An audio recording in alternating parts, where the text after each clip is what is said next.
direct sur Lilmod. Shalom à toutes et à tous. On est très heureux de se retrouver chaque semaine avec le Rav Yehuda Ben Ishai de la communauté de Emouna Shlema. Cette semaine, la paracha de Vayetze Yaakov, Beersheva, Vayelech Harana. Et le Rav veut nous parler d'un personnage tout particulier, veut nous parler de Lavan. Vous êtes de plus en plus nombreux à nous suivre, bien sûr à Jérusalem, sur Paris, au Canada, dans différents endroits, mais également en Suisse. Et on a une dédicace, ça a été dédicacé ce matin par Hélène et sa sœur Nicole pour leur sœur. Donc, c'est Lelou Nishmat, Annie Hana Grib, Bat Colette Massouda et Daniel Simon. Voilà, bonne étude à nous tous et Toda Rabba au Rav Ben Ishai. Shalom, Toda Rabba, merci beaucoup à Aaron. Effectivement, on va aujourd'hui se concentrer sur ce personnage qui s'appelle Lavan et qui occupe une place importante dans notre paracha. Lavan est un personnage très particulier et aussi qui se révèle comme étant un personnage qui a beaucoup de science. La question est de savoir si avec la science, il a aussi la conscience et si ses intentions sont louables.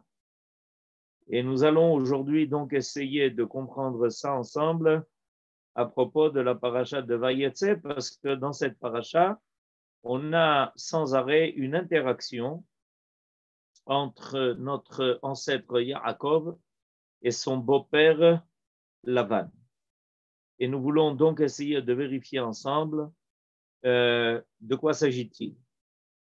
Alors, Yaakov, avant de se mettre en route pour arriver à Haran, comprend qu'il part pour une aventure qui ne va pas être facile.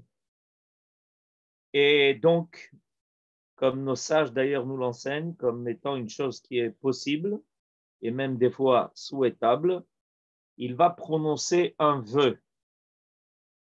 Et il va réclamer à son Dieu, à Akadosh Baruch Hu, de le protéger pour ce départ forcé vers Lavan, puisqu'il est poursuivi par Esav, et avec le sentiment qu'il en a pour longtemps chez lui, qu'il ne va pas, ce séjour ne va pas se terminer en l'espace de quelques jours, ni quelques semaines, ni même quelques mois, 20 ans d'affilée. Et je voudrais avant faire une remarque. Il est clair que la Torah, en nous parlant dans notre paracha de Yaakov et de Lavan et de toutes les péripéties de ce qui se passe chez Lavan, il est clair que la Torah veut nous faire part d'une histoire qui ne va pas se terminer 20 ans après, avec le retour de Yaakov dans la terre de ses ancêtres, en Eretz Israël, en Eretz Canaan. Il est clair que la Torah est en train de nous indiquer une histoire qui va se prolonger longtemps. Il va se prolonger longtemps et on va en avoir une preuve dans le texte un peu plus tard, quand nous allons commencer à vérifier ce qui est marqué dans les versets. Il s'agit d'une histoire qui fait partie du passé, mais aussi du présent, et qui attend un futur peut-être proche pour se dénouer. Alors, le vœu que Yaakov fait est le suivant. Yaakov prononça un vœu en ces termes: si le Seigneur est avec moi, s'il me protège dans la voie où je marche, s'il me donne du pain à manger et des vêtements pour me couvrir. Et là, on en arrive au chapitre 28, au verset 21, Perek Kafret Pasuk Kaf Aleph. Voilà maintenant, à Aaron nous a mis le verset, le commentaire de Rashi. Et il continue ce vœu en disant Veshavti beshalom el bet avi ve'aya Hashem li le'elokim. Je traduis le verset. Si je retourne en paix à la maison paternelle, alors le Seigneur aura été un Dieu pour moi. Veshavti beshalom. Qu'est-ce que veut dire Veshavti beshalom? Il est clair que Yaakov est en train de demander, de prier à Kadosh Baruch Hu de le ramener, après ce séjour forcé chez Lavan, de le ramener à la maison de son père, à la terre de ses ancêtres. Or, il précise Veshavti beshalom. Alors maintenant, on va voir le commentaire de Rashi à propos de ces deux mots. Veshavti, que Moshe Amarli, Va'ashivoticha ela adamma. Alors, selon le commentaire de Rashi, le premier commentaire de Rashi sur le mot Veshavti, Yaakov est en train d'implorer à Kadosh Baruch Hu de le faire revenir sur sa terre. Veshavti. Beshuv Hashem et Shivat Sion, Veshavti. Dans le mot Veshavti, Rashi identifie le retour de l'exil. Veshavti, comme Dieu lui avait promis, Va'ashivoticha ela adamma. C'est-à-dire que Yaakov comprend qu'il part en exil, que cet exil va être long et difficile, et il réclame, il prie à Kadosh Baruch Hu de lui donner la possibilité de revenir de l'exil. Ce n'est pas une chose évidente. Il est possible que l'on parte en exil et qu'on n'en revienne pas malheureusement. Il y a une tchouva ici qui est à faire. Veshavti. Le deuxième mot, avec le commentaire de Rashi, Veshavti beshalom, ça voudrait dire, donc, dans le sens simple, comme on l'a traduit, si je retourne en paix, mais ça veut dire quoi retourner en paix? Il est évident que si Yaakov arrive à revenir de cet exil, alors il trouvera la paix qu'il n'a pas trouvée chez Lavan, qui malheureusement ne s'est pas très bien conduit avec lui. Et là, Rashi identifie une deuxième demande. Beshalom, shalem minachet, shelo elmad midarke Lavan. Rashi nous fait découvrir le grand souci de Yaakov. Le grand souci de Yaakov, et en fait, il a deux soucis. Le premier souci, c'est que cet exil se termine et qu'il ait le mérite de pouvoir revenir de l'exil sur la terre qu'il a quittée. Et le deuxième grand souci de Yaakov est que son retour se fasse alors qu'il a gardé son identité. Shalem minachet, que je ne sois pas atteint pendant tout ce temps que je vais passer chez Lavan, que je ne sois pas atteint par les us, coutumes, habitudes, comportements, civilisations que Lavan a instaurées. Shalem minachet, que je revienne shalem, de là on apprend que être shalem veut dire être quelqu'un sans faute. Shalem minachet. Et ça s'appelle être beshalom. Être beshalom veut dire être en paix dans le sens être en harmonie. L'homme est en harmonie avec Dieu. L'homme est en harmonie avec lui-même, entre son corps et son esprit, entre son nefesh et son âme.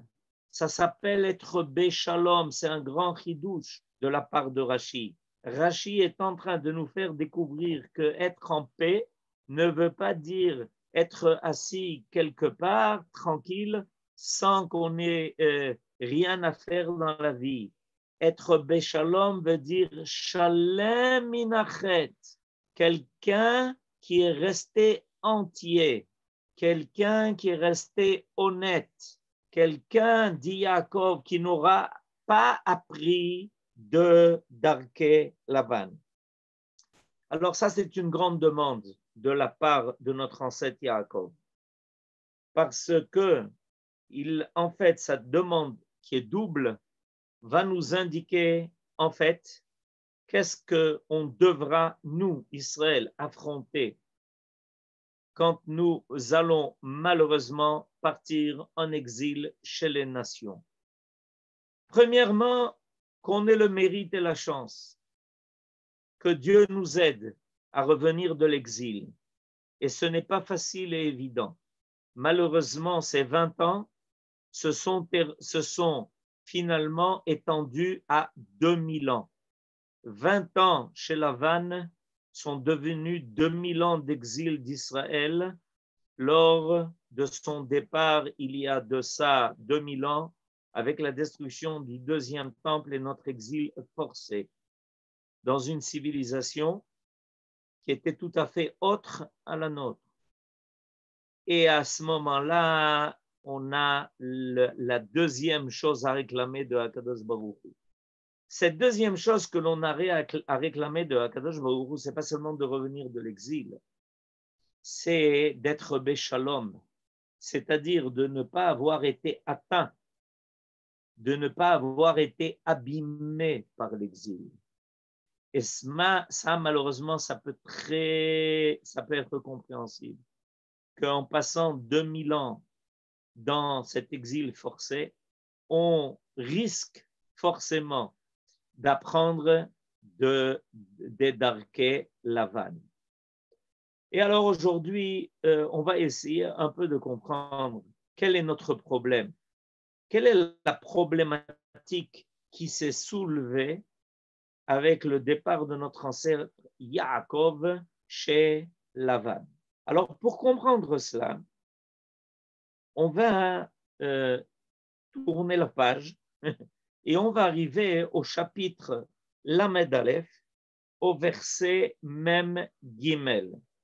Chapitre Lamed Aleph, verset Mem Gimel, pour ceux qui me suivent, c'est le chapitre 31, le verset 43. Quand Yaakov finalement quitte Lavan à la fin de notre paracha et qu'il prend avec lui ses femmes, ses enfants, voilà, nous avons sous les yeux maintenant les deux versets auxquels nous allons faire référence et on va commencer par le dernier, par le verset Mem Gimel. Quand Yaakov donc s'échappe de chez Lavan, quand il comprend que le temps est devenu difficile, qu'il y a un grand danger à s'attarder chez Lavan, alors il s'en va en cachette, sans rien dire à Lavan. Et Lavan comprend que Yaakov lui a échappé, que Yaakov s'est sauvé avec toute sa famille et tous les biens qu'il a réussi malgré tout à accumuler grâce à son travail forcé. Rappelons-nous que Yaakov a travaillé pour se marier avec Rachel, il a eu Léa, qu'il a à nouveau retravaillé avec, il a travaillé chez Lavan pour cette fois-ci quand même avoir Rachel. Et que finalement, il a à nouveau travaillé pour quand même avoir de quoi manger et comment nourrir une famille tellement grande. Quand il part de chez Lavan, il a déjà 11 garçons. Il a 11 garçons, il a Dina, donc il a déjà 12 enfants. Ce n'est pas évident et il part en cachette. Et Lavan l'apprend et Lavan le poursuit. Et à ce moment-là, regardez ce qui se passe dans les deux versets que nous avons sous les yeux. Je prends le premier, Kav Gimel. Vaikach et Echav imo, il s'agit de Lavan. Il prend ses frères avec lui. Vairdof acharav, derer shivat yamim.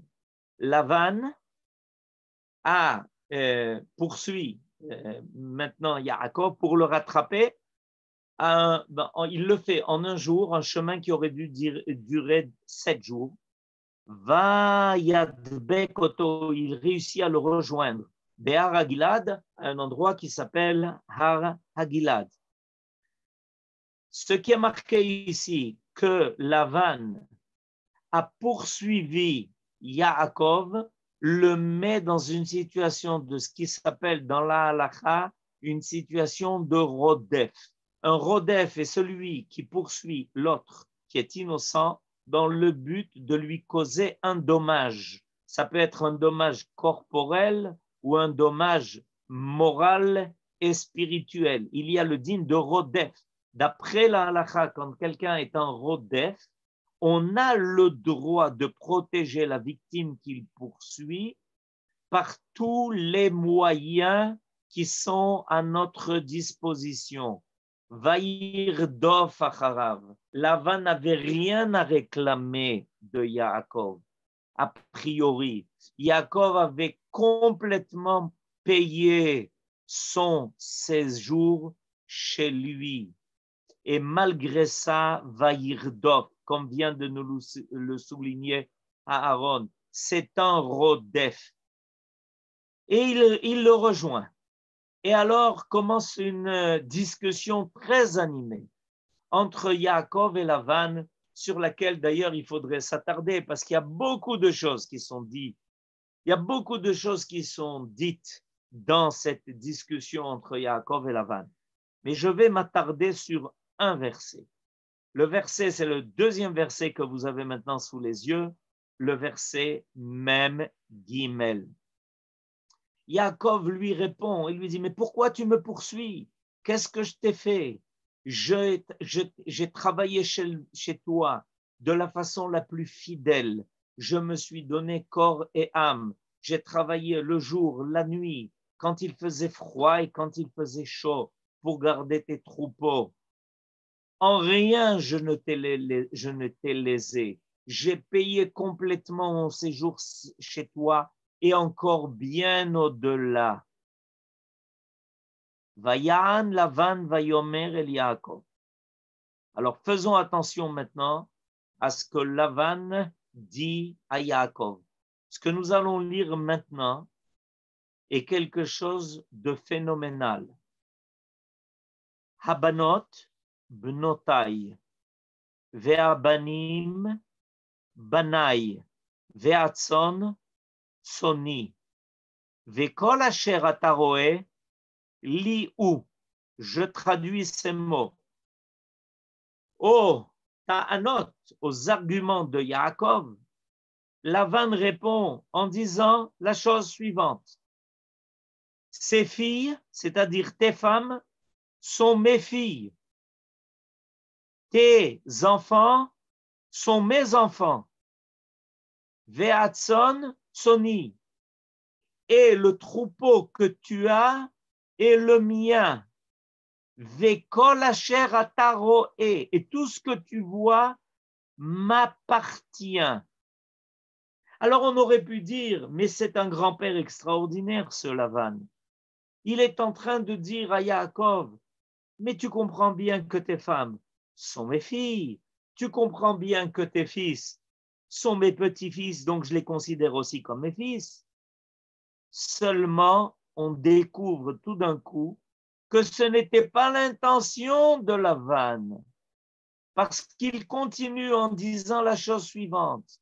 Et le bétail que tu as, en réalité, est à moi. Ve'kol asher ata roeh. Faites attention à tous les mots qui sont marqués dans ce verset. Lavan pose Yaakov en situation de spectateur vis-à-vis de sa famille et de tous ses biens. Ve'kol asher ata roeh, tout ce que tu vois. C'est-à-dire, c'est comme si tu étais en dehors de tout cela. Et il affirme, li ou ça m'appartient à moi. C'est-à-dire, tes femmes ne sont pas tes femmes, tes fils ne sont pas tes fils, ton bétail n'est pas le tien, et tout ce que tu vois est à moi. Comment Lavan peut-il se permettre une telle affirmation? Qu'est-ce qu'il est en train de dire à Yaakov dans ce verset? Il est en train de lui dire quelque chose qui est la plus grave menace que Yaakov pouvait envisager.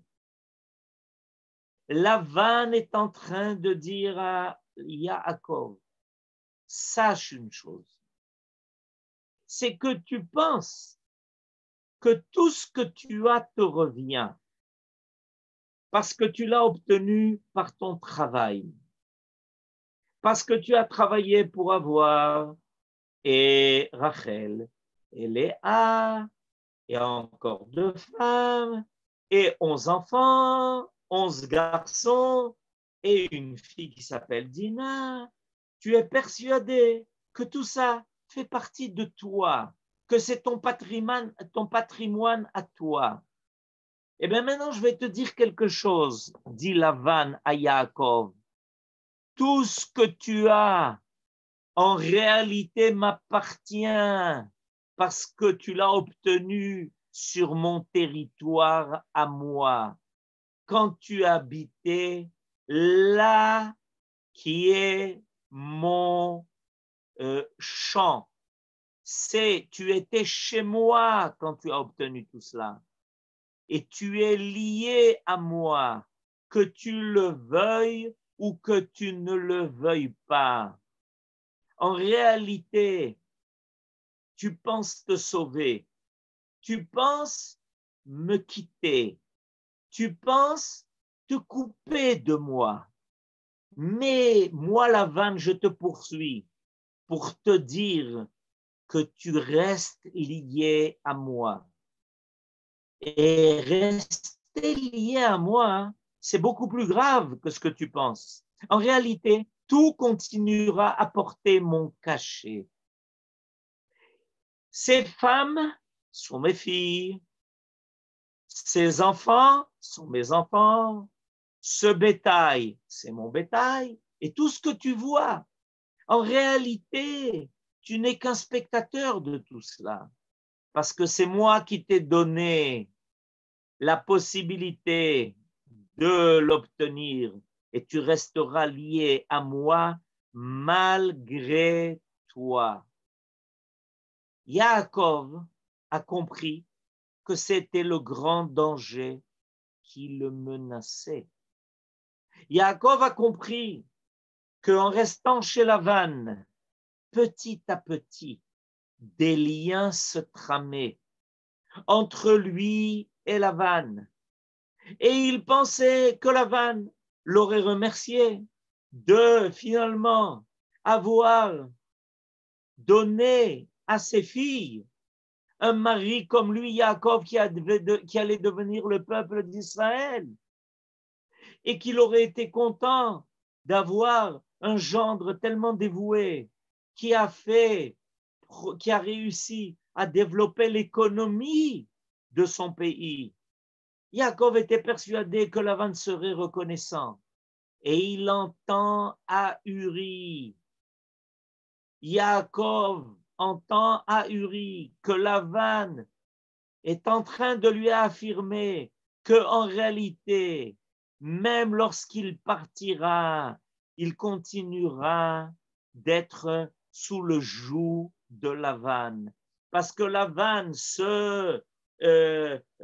toujours se vantera d'être celui qui a donné à Yaakov ses filles, qui lui a donné du travail, qui lui a donné de quoi devenir riche. Et qu'en réalité, tout ça, ça vient de lui et que ce n'est pas quelque chose qui appartient à Yaakov en propre. Toi, Yaakov, tu continues de m'être redevable de tout ce que tu as passé pendant cet exil-là et de tout ce que tu as obtenu. C'est pas ta sagesse, c'est pas ton honnêteté, c'est pas ton activité, c'est pas ton dévouement, c'est moi qui t'ai donné la possibilité d'être ce que tu es. Et Yaakov comprend par ces dires de Lavan combien il était en danger. Quand on va bien avancer, on va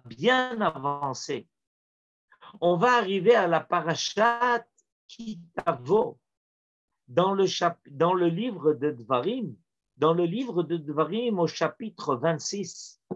Au chapitre 26 du livre de Dvarim, dans la parashat Ki Tavo, on va parler de la mitzvah d'amener les bikurim, les prémices. On va amener des prémices et tout celui qui est installé en Eretz Israël, donc on est en Eretz Israël, on est sorti de l'exil, on est revenu sur notre terre, on a cultivé notre terre, on a réussi à avoir des fruits, on a une abondance extraordinaire, Dieu nous a fait revenir chez nous. Mais à ce moment-là, on doit se souvenir de l'histoire et on doit prononcer des versets. Et les versets, vous l'avez sous les yeux. Je lis le verset dans le chapitre Kava 26, le verset He, verset 5. Ve'anita ve'amarta. Ve'anita ve'amarta. Quand tu te présenteras devant le Kohen pour amener tes prémices, tu dois dire à voix haute, Lifnei Hashem Elokecha, devant l'Éternel ton Dieu, Arami Oved Avi. Mon père, Avi, mon père, a dû s'échapper de quelqu'un qui s'appelle Arami, l'araméen. Il s'agit de Lavan à Arami. Oved Avi. Oved zemilachon Aveida. Vayered Misraïma. Et après avoir échappé à Lavan, il revient en Eretz Israël, il revient en Eretz Canaan et il va descendre en Égypte. Vayagor Sham bimtemeat. Et il va habiter là-bas alors qu'il était peu nombreux. Vaisham le goy gadol atsum varav. Et arrivé là-bas, il va finir par devenir un grand peuple. Incroyable! Alors que cet agriculteur d'Eretz Israël amène les prémices au Beth Amikdash, parce qu'on amène les prémices au Beth Amikdash pour les remettre au Kohen. Alors qu'il amène les prémices, il doit rappeler que qu'est-ce qui s'est passé? Il doit rappeler que finalement, on a échappé à Lavan. Incroyable. On n'a rien d'autre à dire. Et Rashi va dire, Lavan bikesh la'akor et akol. Regardez, Aaron nous met maintenant le Rashi. Arami oved avi, mazkir chasde amakom. Quand quelqu'un amène ses prémices au Beth Amikdash, il doit rappeler les bontés du Créateur qui nous a sauvés de Lavan. Arami Oved Avi, Lavan bikesh la'akor et akol, parce que Lavan a voulu tout supprimer. Kesheradaf achar Yaakov. Quand Lavan a poursuivi Yaakov, il avait l'intention de la'akor et akol, c'est-à-dire de tout déraciner. Qu'est-ce que ça veut dire qu'il a voulu tout déraciner? Quand on veut déraciner une plante, on dit la'akor. on veut dire arracher du sol. Quelle est l'intention? Qu'est-ce que Rashi nous fait découvrir à propos de Lavan? Ce que Rashi nous fait découvrir à propos de Lavan, c'est la chose suivante. C'est que, en réalité, Rachel, Léa, Bila et Zilpa étaient enracinés dans le champ d'Israël. Yaakov est celui qui va devenir Israël et qui va faire naître, grâce à Rachel, Léa, Bila et Zilpa, le peuple d'Israël. Grâce à Yaakov, ce qui a été récupéré de chez Lavan va devenir un peuple, le peuple le plus extraordinaire de la terre, qui va agir ensuite pour le bien de l'ensemble de l'humanité. Il va mettre au monde 12 tribus qui vont devenir évidemment les 12 trésors de ce peuple-là. Et Lavan a voulu arracher ça de Yaakov. Il a voulu les déraciner de Yaakov. Tous les biens que Yaakov a réussi à avoir par son travail, Lavan a voulu se les réapproprier. Voilà pourquoi il est marqué Bikesh la'akor et akol. Arracher ça de Yaakov. Faire que ça lui revienne. Que ça lui soit réattribué à Lavan. Il a refusé que ça porte le cachet d'Israël. Il a refusé que Rachel, Léa, Bila, Zilpa, les tribus d'Israël portent le cachet d'Israël. Il a voulu les ramener à son identité, en prétendant que c'était grâce à lui que Yaakov était devenu ce qu'il était. Et Yaakov a compris ce danger. Et c'est pour ça que quand il a prié, rappelons-nous les versets que nous avons rappelés au début de notre étude, Shalem inachet, veshavti beshalom, que Dieu fasse que je revienne Shalem inachet, que je revienne entier sans aucune faute, Shelo elmad midarke Lavan, parce que c'était tentant de penser et même peut-être de croire que en fait on était lié à Lavan, que c'était peut-être grâce à lui qu'on était ce que l'on était, que on se serait peut-être senti redevable vis-à-vis de Lavan, et que finalement cette vie de Lavan avait peut-être quelque chose de tentant. Et quand Yaakov va revenir et qu'il va rencontrer Esav, Im Lavan garti, va nous dire Rashi, Tariag mizvot shamarti. Finalement, je me suis arraché de chez Lavan. Lavan a voulu m'arracher ce que j'avais réussi à faire basculer dans l'identité d'Israël. Et moi, j'ai réussi à m'arracher de cela. J'ai réussi à être entier, shalem minachet, et à continuer à être fidèle à mon identité et au tariag mitzvot. Et tariag mitzvot, ça veut dire non pas que j'ai continué à respecter Shabbat, non pas que j'ai continué à manger kasher, mais beaucoup plus, parce que 613 mitzvot veut dire toute la Torah. Je ne me suis pas tenté par l'idée de renoncer à aucune des mitzvot de la Torah.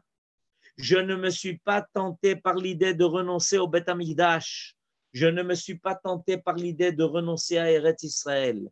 Je ne me suis pas tenté par l'idée, me laisser tenter par l'idée de vivre chez Lavan, qui me permettait d'être chez lui et de vivre à ses côtés et petit à petit d'adopter sa civilisation, sa culture. J'ai toujours rêvé d'Eretz Israël. J'ai toujours rêvé de la terre de Dieu, là où Dieu se révèle, là où Dieu donne sa prophétie. Et j'ai compris que je devais m'arracher à Lavan avant que Lavan m'arrache ce que j'avais réussi à prendre pour développer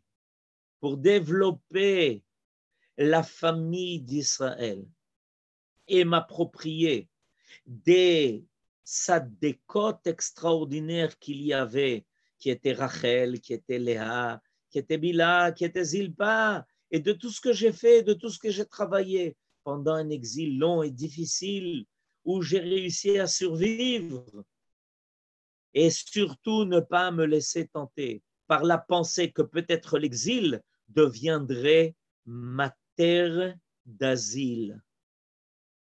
Alors, on est obligé, à la fin de notre paracha, de comprendre quel est le danger qui nous menaçait chez Lavan.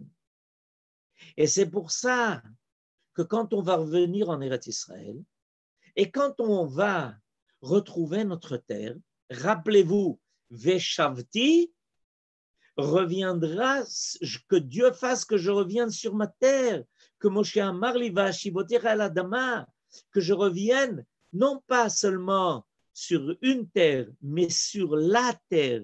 J'en ferai pousser à nouveau cette agriculture et cette culture, une civilisation qui me sera particulière.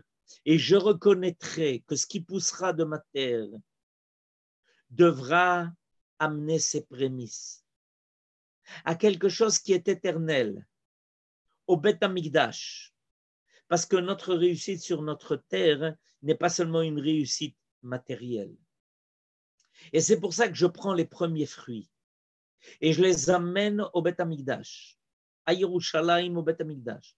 Je les remets au Kohen et je déclare, j'ai bien compris l'histoire, Dieu. Mon Dieu, j'ai bien compris l'histoire. J'ai bien compris que mon but, c'était de pouvoir te rencontrer. C'était pouvoir revenir à toi, sur la terre que tu m'as destinée, parce que là, il y a une lucarne ouverte vers les cieux.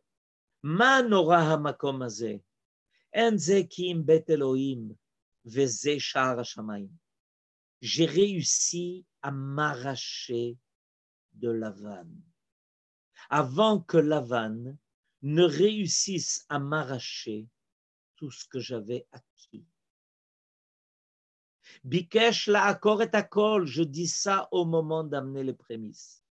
Et si aujourd'hui, je réussis à amener à toi tout ce que je fais pousser sur ma terre, en reconnaissant que tout vient de toi, et c'est pour ça que j'amène les prémices qui ont une gdusha, la même gdusha que la trouma, c'est parce que j'ai compris que j'avais une mission difficile. Revenir de l'exil et aussi revenir shalem. Veshavti beshalom. J'aurais pu ne pas revenir ou j'aurais pu revenir complètement dépouillé de mon identité, dépouillé de tout ce que j'avais acquis, dépouillé de toutes ces tariag mitzvot que j'avais réussi à garder jalousement lors de mon séjour chez Lavan. Et Lavan aurait peut-être réussi à m'en dépouiller. Parce que, en fait, en prétendant Benotai, toutes les filles que tu vois, Benotai, ça veut dire en réalité, tu n'as rien à toi. Toute culture que tu as, tout ça vient de moi. C'est moi qui t'ai appris tout ça. C'est moi qui t'ai permis de te développer, de grandir. C'est moi qui t'ai donné la force, finalement, d'être ce que tu es. Et au moment de son retour en Eretz Israël, Yaakov comprend qu'il n'a rien à regretter de son départ de chez Lavan.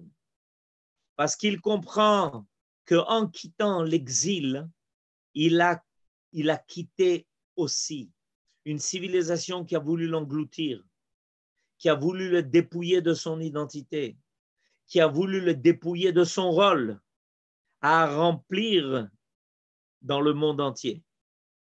Et évidemment, cette histoire de Lavan va se répéter. Effectivement, vous avez raison de me dire que ça nous est arrivé aussi quand le fils de Rachel, Yosef, était en Égypte, était en danger. Et heureusement que son père est arrivé et que finalement, on doit quitter l'Égypte et qu'il y en a même qui ont eu du mal à quitter l'Égypte.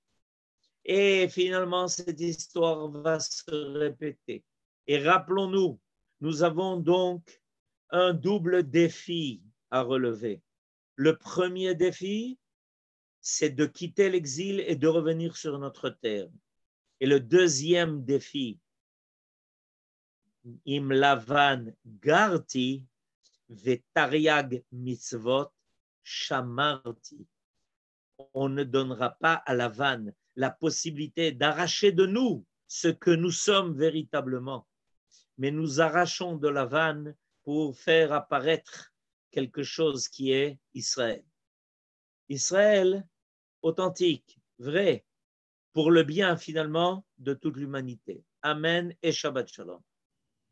Darabarav, juste une question sur le chat de Daniel qui dit « Serait-ce le destin de tous les Juifs de l'exil d'être considérés comme des usurpateurs ?»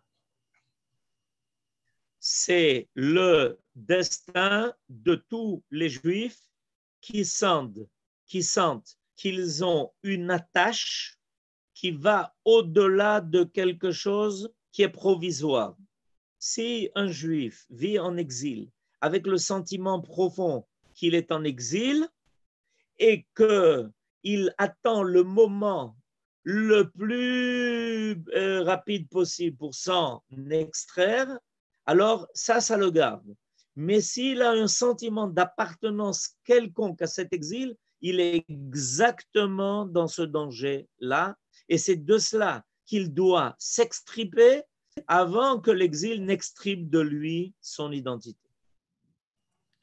Toda Rabarav, merci beaucoup Rabban Yishai. Vous pouvez maintenant ouvrir vos micros, dire Shabbat Shalom. On va finir avec une chanson de Iten Hashem et Taïcha, Kerachel ou Kéléa, et entre autres les neveux et nièces de Rav Ben Yishai qui chantent, Mishpacha Advach. Et vous pouvez dire Shabbat Shalom, ouvrir nos micros et vous dire d'où est-ce que vous nous écoutez. Shabbat Shalom. Shabbat Shalom, Gal. Shabbat Shalom, Yohan. Toda Rabba. Shabbat Shalom, לכולם. Shabbat Shalom. Shabbat Shalom. Shabbat Shalom à tous et à toutes. Good Shabbos, good Shabbos. Shabbat Shalom à tous et à toutes. Good Shabbat. Shabbat Shalom. Mitzvah. Shabbat Shalom. Shabbat Shalom. Shabbat Shalom. Shabbat Shalom, Rav. Shabbat Shalom.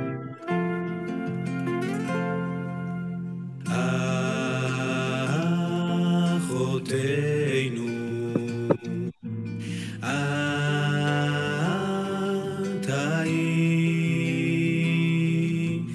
le'alfei revava, achotenu at,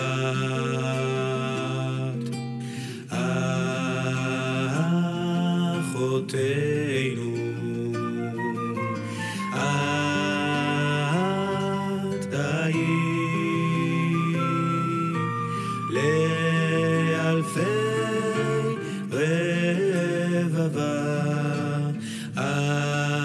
אחותנו את, ייתן השם את האישה הבאה אל ביתך, כרחל וכלאה, כרחל וכלאה,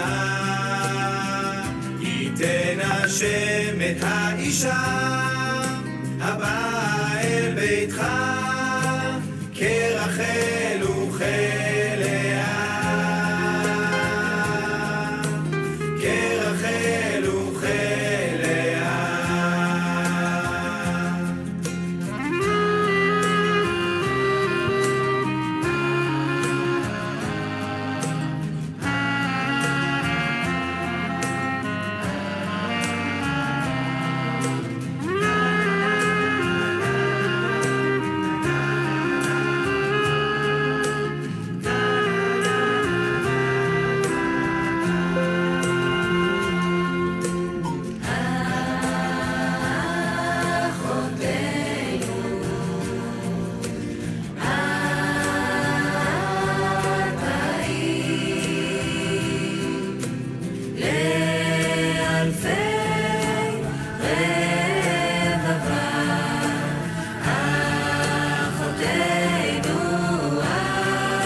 האישה הבאה אל ביתך, כרחל וכלאה, כרחל וכלאה. ייתן השם את האישה הבאה אל ביתך, כרחל וכלאה. ייתן השם את האישה הבאה אל ביתך, כרחל וכלאה, כרחל וכלאה. ייתן השם את האישה הבאה